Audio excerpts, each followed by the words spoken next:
আমারে অনেকে কইতেছে যে আপনি প্রফেসর ইউনূসের সরকারের উপরে এত চেতলেন কে? যখন কেউ গণমানুষকে অবজ্ঞা করে, তার ছোট ছোট আকাঙ্ক্ষাকে উপেক্ষা করে, আমার মাথায় আগুন ধরে যায়। আমরা তো এটা আশা করি নাই যে প্রফেসর ইউনূসের সরকার দেশকে সোনায় মুড়ায় দেবে, সে কথা বলিও নাই, তারা সেটা পারবেও না। আমরা চাইছিলাম যে ইন্ডিয়ার প্রত্যক্ষ সমর্থনে আমরা ফ্যাসিবাদে পিষ্ট হয়েছি, সেই ইন্ডিয়া ঘৃণিত পতিত ফ্যাসিস্ট আর তার দলবলকে আশ্রয় দিছে, সেই রাষ্ট্রকে, ভারত রাষ্ট্রকে বুঝায় দেওয়া কামটা তোমরা ভালো করো নাই। এটা জাতীয় মর্যাদার প্রশ্ন। প্রত্যেক দিন পুশিন করতেছে ইন্ডিয়া। দেখেন এডিটর সাহেব, আপনি পুশিন লিগে সার্চ দেন, দেখেন কয়দিন পর পর কি পরিমাণে পুশিন হইতেছে বাংলাদেশে। আর মোদির ফুয়া, বিএনপির রিকমেন্ডেশনে হওয়া আমাদের পররাষ্ট্র উপদেষ্টা শ্রী শ্রী তৌহিদানন্দ প্রভুপাদ পাকিস্তান হইলে পৌরুষ জায়গা ওঠে, আর ইন্ডিয়ার পুশিনে নেতায় যায়। আমাদের স্বরাষ্ট্র উপদেষ্টা কয় এটা ইন্ডিয়ার উস্কানি না, মানে ওই বাংলাদেশের উপদেষ্টা না ইন্ডিয়ার উপদেষ্টা, এটাই প্রশ্ন। হাসিনার আমলে কেন পুশিন হয় না? আর কেন হাসিনা ক্ষমতা থেকে চলে গেলে পুশিন শুরু করে ইন্ডিয়া? ইন্ডিয়া দেখেন বাংলাদেশ থেকে পণ্য আমদানিতে নিষেধাজ্ঞা দিছে। ওই মাসে, যে মাসে নিষেধাজ্ঞা দিছে, ওই মাসে প্রায় 18% আমদানি বাড়াইছে বাংলাদেশ। দেখেন, এমনকি এই বছর মে মাসে আইসাও বিবিসি রিপোর্ট করতেছে ইন্ডিয়া থেকে পণ্য আমদানি কমে নাই, বাড়ছে। শুধু তাই না, ইন্ডিয়া থেকে চাল আমদানি করবে সরকার, চুক্তি ফুক্তিও করে ফেলেছে। আর ইন্ডিয়া একের পর এক বাংলাদেশের পণ্য আমদানিতে নিষেধাজ্ঞা দিয়ে যাচ্ছে। পরপর 3 মাসে 3 বার নিষেধাজ্ঞা দিচ্ছে। দেখেন, এর মধ্যে মাইলস্টোনের দুর্ঘটনা হইল। ইন্ডিয়া কইল ডাক্তার পাঠাবো, আর আমাদের স্বাস্থ্য মন্ত্রণালয় লাল ফেলাইতে ফেলাইতে ফেলাইতে রাজি হয়ে গেল। আসলো ইন্ডিয়ান ডাক্তার। আমি কইলাম স্বাস্থ্য মন্ত্রণালয়ে, আমাদের ডাক্তারের এই বার্নের রোগীদের কোন চিকিৎসা দিতে পারবে না যে ইন্ডিয়ান ডাক্তার দিবে? চুপ করে থাকে, কথা কইতে পারে না, উত্তর নাই তো। কেন তারা কইতে পারে না যে ভাই ধন্যবাদ, আমরা নিজেরাই পারবো? এর মধ্যে পাঠাইলে ইলিশ। গতবার আমরা মেলা হাউকাউ করেছিলাম না, সেটা তারা পাত্তাই দেয় নাই। যেন ইলিশ ওদের বাপের, বাংলাদেশ মনে হয় ওদের বাপের জমিদারি। ইন্ডিয়ার ভয়ে থরহরি কম্প এদের।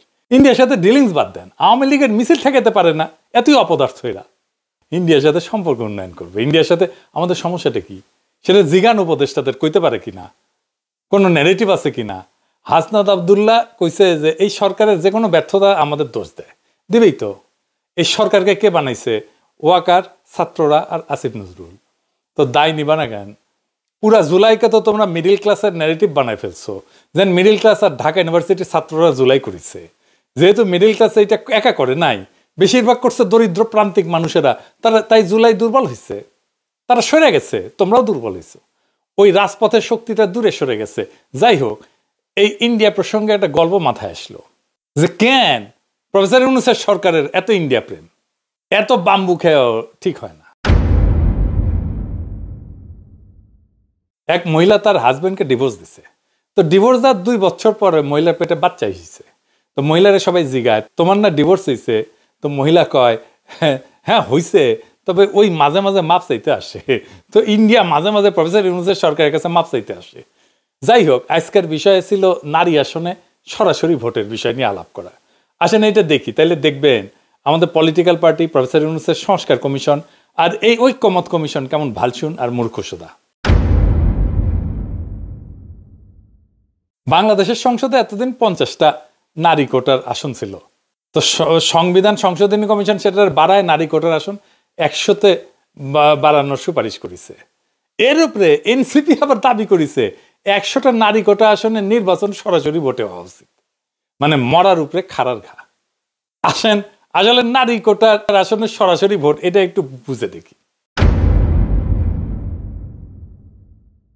প্রথমত আসি নারীদের জন্য আলাদা কোটা নিয়ে। এটা একটা গোত্র বা গোষ্ঠীর আলাদা রিপ্রেজেন্টেশন কখন দরকার হয়? পৃথিবীর ইতিহাসে কি এমন নজির আছে সে আলাদা রিপ্রেজেন্টেশন দিয়া সেই গোত্র করে কি?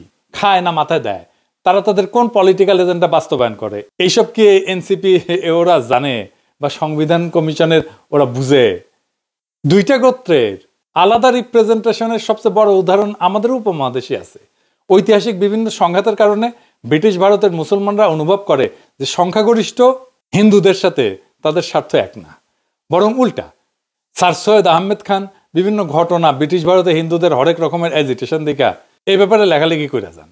ভারতবর্ষের মুসলমান নেতাদের মধ্যে যেই ঘটনার ফলে এই উপলব্ধি সবচেয়ে গভীরভাবে প্রভাব ফেলে সেটা হইল 1905 সালের বঙ্গভঙ্গ। এর বিপরীতে হিন্দুদের অ্যাগ্রেসিভ রিয়াকশন দেখে আগুন জ্বালাই দিয়েছিল সারা বাংলায়। এর ফলে 1906 সালের ডিসেম্বর মাসে মুসলিম লীগের রাজনৈতিক আবির্ভাব ঘটে, যেটার ইতিহাস আগের এপিসোডে বিস্তারিতভাবে বলছি। মুসলিম লীগ গঠনের আগে 1906 সালের অক্টোবর মাসে ভারতবর্ষের 35 জন গণ্যমান্য মুসলমান নেতা প্রিন্স আগা খানের নেতৃত্বে সিমলাতে ভাইসরয় লর্ড মিন্টোর সাথে দেখা করতে যান। সিমলায় ভাইসরয়ের প্রাসাদ ভাইস রিগাল প্যালেসে এই মিটিংটা অনুষ্ঠিত হয়। সেই মিটিংয়ে মুসলমান নেতারা সর্বপ্রথম ভাইসরয়ের কাছে মুসলমানদের জন্য আলাদা রিপ্রেজেন্টেশনের দাবি উত্থাপন করে।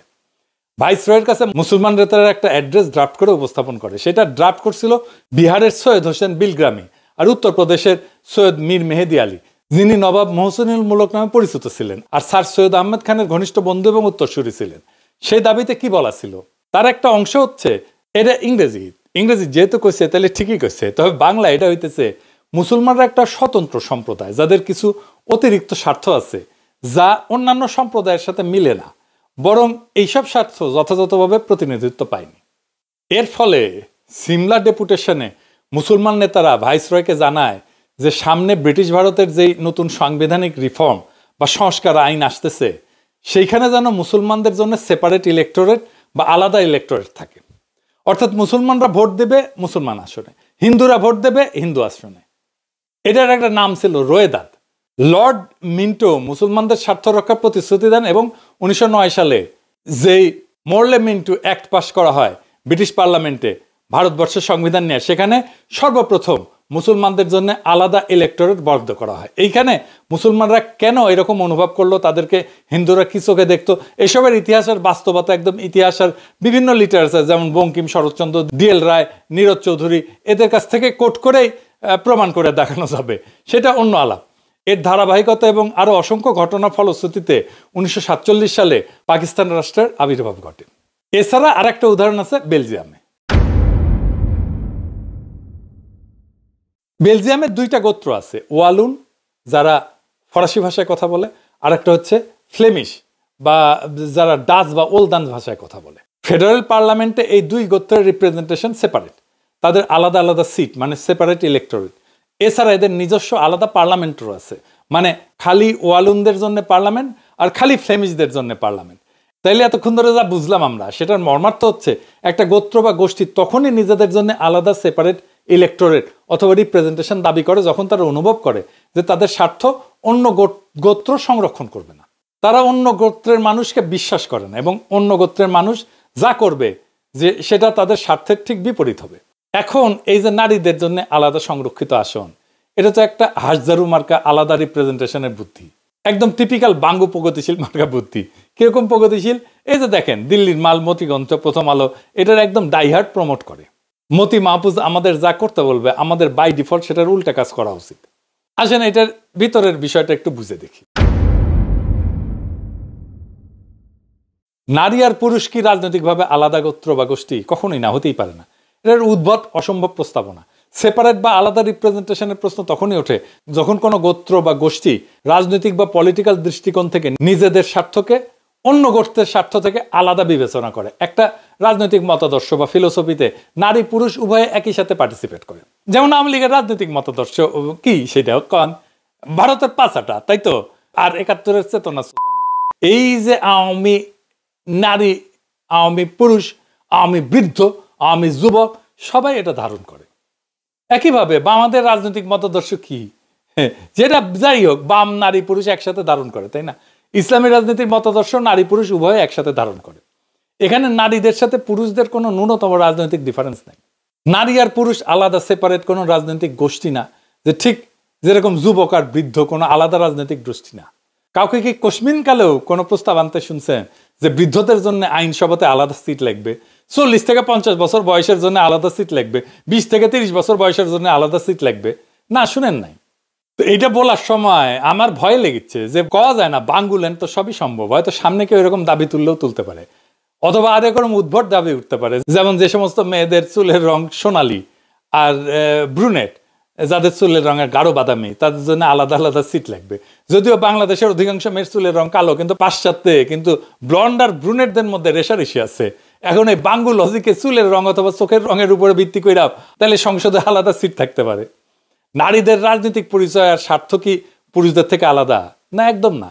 আমি একজন নারী, ভারতীয় আওয়ামী বাম দালাল, যেমন লাকি আক্তারকে যেরকম অপছন্দ করি, সেই একই রকম ভাবে অপছন্দ করি পুরুষ অমিপিয়াল আর এই যে হিজরা নাকি মুন্নিশা অনেকে কয়। তো এখানে নারী পুরুষ হিজরা তো ম্যাটার না। ঠিক আর উল্টা, আমি জুলাই আগস্ট বিপ্লবের এই বিপ্লবী নারীদেরকে ঠিক ততটাই রাজনৈতিকভাবে আপন মনে করি যতটা করি জুলাই আগস্ট বিপ্লবের বিপ্লবী পুরুষদেরকে। ওই যে বিএনপির ব্ল্যাকমেল কুইন রুমিন পারানা আর ফজা পাগলা দুটোই আমার একই রকম রাজনৈতিক শত্রু। এখানে নারী পুরুষের তো কোনো প্রশ্ন ওঠে না। যদি কারো আলাদা রাজনৈতিক স্বার্থ বা ইন্টারেস্ট নাই থাকে, তাহলে আলাদা সেপারেট আসন প্রস্তাবে আনা তো পুরা স্টুপিডিটি, এটা ভোগাজ একটা দাবি। বাঙ্গুরা তো নারীদের জন্য আলাদা 100টা আসন চায়, যেখানে এনসিপি আবার দাবি তুলছে ওর উপরে, গোদের উপরে বিস্ফোরা, সরাসরি ভোটে নারী প্রার্থী নির্বাচিত হবে।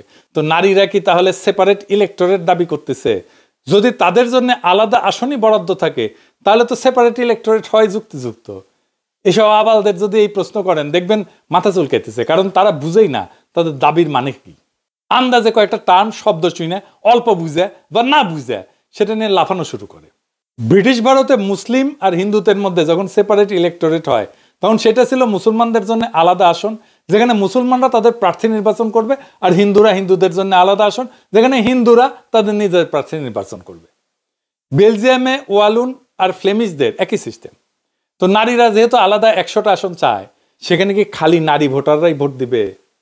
মানে নারী এমপিদেরকে কি খালি নারী ভোটাররাই নির্বাচিত করবে? যদি এর উত্তর চান, দেখবেন যে মাথা চুলকাইতেছে। উত্তর যদি হয় হ্যাঁ, তাহলে সেই নারী ভোটাররা কি পুরুষ বা কম্বাইন্ড আসনেও ভোট দিবে? তো এখন এরা কবে যে হ্যাঁ অবশ্যই দিবে। তাইলে তো নারীদের ডাবল ভোট হয়ে গেল। মানে একজন নারী ভোটার 2বার করে ভোট দিচ্ছে, যেখানে পুরুষরা 1বার করে ভোট দিচ্ছে, যেটা গণতন্ত্রের একদম মৌলিক নীতি, 1 পারসন 1 ভোট। এই মূল নীতির বিরুদ্ধে। বিশ্বের কোথাও এরকম উদ্ভট সেপারেট রিপ্রেজেন্টেশন সিস্টেম নাই। আর ধরেন যদি এটা সেপারেট রিপ্রেজেন্টেশন সিস্টেম হয়, তাহলে নারী তো অর্ধেক বাংলাদেশের, তো 300 আসন পুরুষের আর 100 আসন নারীর, এটা কোনো ইনসাফ হইল? আবার দেখেন, এটা যদি বলেন তখন ওরা কবে হয়তো যে না না, নারী আসনে নারী পুরুষ সবাই নির্বিবাদে ভোট দিয়া খালি নারী প্রার্থীদের নির্বাচিত করবে। তো নারী আসনের মূল লজিকই তো হচ্ছে নারীদের স্বার্থ পুরুষদের হাতে নিরাপদ না। তসলিমা নাসরিন থেকে শুরু করে সব বাঙ্গ প্রগতিশীল নারীবাদীদের তো একটাই থিওরি। তো ধরে নিলাম সেটাই যদি হয়, তাহলে নারীরা কেন নিজেদের জন্য সেপারেট রিপ্রেজেন্টেশনে পুরুষদের ভোটাধিকার প্রয়োগের অধিকার দিবে? আজব ব্যাপার না? যখন ব্রিটিশ ভারতে হিন্দু মুসলিম অথবা বেলজিয়ামে ওয়ালুন ফ্লেমিশ সেপারেট ইলেক্টোরেট হয়, আর 2টা গোত্র বিশ্বাস করে একে অপরের স্বার্থ রক্ষা করবে না, তখন তারা নিজেদের আসনে অন্য গোত্রকে কখনোই ভোট দিতে দেয় না। তো যদি এটা নাই হয়, মানে একটা গোত্রের আসনে যদি আর একটা গোত্রের মেজরিটি মানুষ এসে ভোট দিচ্ছে, তাইলে তো পুরো সেপারেট ইলেক্টোরেট বা রিজার্ভ সিটের পারপাস বা উদ্দেশ্যই মাঠে মারা গেল। মানে বাংলাদেশ স্টুপিডিটি মাঝে মাঝে আমার মাথায় রক্ত উঠায় দেয়। নারীদের সংরক্ষিত আসনে যদি পুরুষরা ভোট দিতে পারে, তাহলে নারী পুরুষের আলাদা আলাদা আসনের দরকার কি? আর নারীদের জন্য সেপারেট সিটের দরকার কি? পুরো ব্যাপারটা এতই বোগাস, এতই বুলশিট যে বিশ্বের কোনো পাশ্চাত্য দেশের আইনসভায় এরকম নারীদের জন্য আলাদা সংরক্ষিত আসনের কোনো বিধানই নাই। আছে? নাই। জিয়া ঠিকই শুনেছেন, পাশ্চাত্যে কোনো দেশে নারীদের জন্য কোনো আলাদা নারী কোটার আসন নাই। পাশ্চাত্যরা তো নিজেদের নারী স্বাধীনতার নারী ক্ষমতায়নের সূতিকাগার বলে মনে করে, বাঙ্গ প্রগতিশীলরা তাই বলে। সেই পাশ্চাত্য জগতে 20 শতাব্দীতে নারীরা প্রথম ভোটাধিকার পায়। সেটা পাওয়ার পর থেকে আজ পর্যন্ত একটা পশ্চিমা দেশ, জাপান, কোরিয়া, কোথাও এই নারীদের জন্য আইনসভায় কোটা নাই। তাদের ইতিহাসে কখনোই ছিল না। আমেরিকা বলেন, কানাডা বলেন, ইংল্যান্ড বলেন, অস্ট্রেলিয়া বলেন, ইউরোপ বলেন, কোথাও এই বোগাস সিস্টেম নাই। তো বাঙ্গ প্রগতিশীলরা তো ক্যাথলিকের চেয়ে তো মোর পোপ হইল। মানে কেউ যদি নিজেকে পোপের চেয়ে বড় ক্যাথলিক মনে করে, এইসব আতেলদেরকে বলা হয় মোর ক্যাথলিক দেন পোপ। তো বিশ্বের নারীদের জন্য কোটা আসন কোন কোন দেশে আছে জানেন? শুনবেন? আসেন এটা শুনি। নামগুলা কিন্তু মজার। Rwanda, Uganda, Bangladesh, Nepal, Pakistan, Jordan. বাঙ্গুল্যান্ডকে তো অনেকে উগান্ডার সাথে তুলনা করে, সেটা যে একেবারে ভুল তা কিন্তু না। মানে সব তৃতীয় বিশ্বের দেশ যেখানে বোকাচোদা মতিকণ্ঠ মার্কা প্রগতিশীল আলগা নারীবাদীরা আছে, সুলতানা কামাল চক্রবর্তী, রাশেদা চৌধুরী, খুশি কবির, তসলিমা নাসরিন, এই সমস্ত কপালে বড় বড় টিপ পড়া নিরেট বুদ্ধির মালগুলা গোজামিল বয়ান গিলাইছে জাতিকে, সেই জায়গাতে আছে এগুলা। সামনে যে নতুন বাংলাদেশের স্বপ্ন আপনারা দেখি, সেখানে সংসদে আইনসভায় এসব বোগাস নারী কোটার কোনো আসন থাকবে না। পুরা নারী কোটার আসনকে এরা অ্যাবলিশ করে দেওয়া হবে, জয় বাংলা করে দেওয়া হবে। আইনসভা বিষয়ে আমাদের পজিশন খুব সিম্পল, কোনো পিয়ার না, কোনো উচ্চ কক্ষ না, কোনো নারী কোটা না, তিনটা। তো ফাইনালি যেটা আবার আগের কথায় ফিরে আসি, ওই যে কইছিলাম যে আমাদের জাতীয় মর্যাদা ওইটা বিক্রি হবে না, এটা আমাদের শহীদের রক্তে কেনা।